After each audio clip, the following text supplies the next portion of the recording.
વડોદરાનો અવાજ ન્યૂઝમાં આપનું સ્વાગત છે। સમાચારમાં વાત કરીએ તો આજરોજ વડોદરાના કારેલીબાગ ખાતે શ્રી લોહાણા સેવા મંડળ વડોદરા દ્વારા વાર્ષિક સામાન્ય સભાનું આયોજન કરવામાં આવ્યું હતું, જેમાં મોટી સંખ્યામાં લોહાણા સેવા મંડળના સભ્યો તથા સમાજના લોકો ઉપસ્થિત રહ્યા હતા। સાથે સિનિયર સિટીઝનો ખાસ ઉપસ્થિત રહ્યા હતા।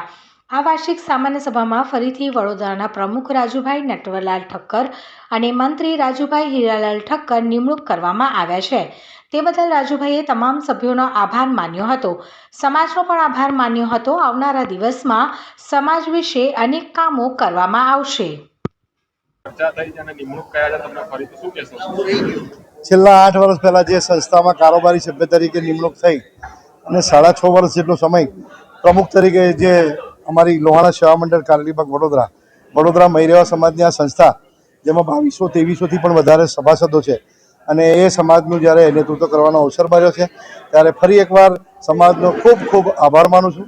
અને 70 વર્ષ પહેલાં જ્યારે પાયો નખાયો સંસ્થાનો, ત્યારે સમાજના વડીલોએ જે પણ સ્વપ્ન જોયા હતા એ સ્વપ્ન ચરિતાર્થ કરવા માટે સમાજના બધા જ આગેવાનોને સાથે લઈ અને ચોક્કસ અમે પ્રયત્ન કરી અને આગામી દિવસોમાં ખૂબ જ નવું નજરાણું કંઈક સમાજને આપીએ એવી બધાને બાંયધરી આપું છું અને શુભેચ્છાઓ પાઠવું છું સમાજને।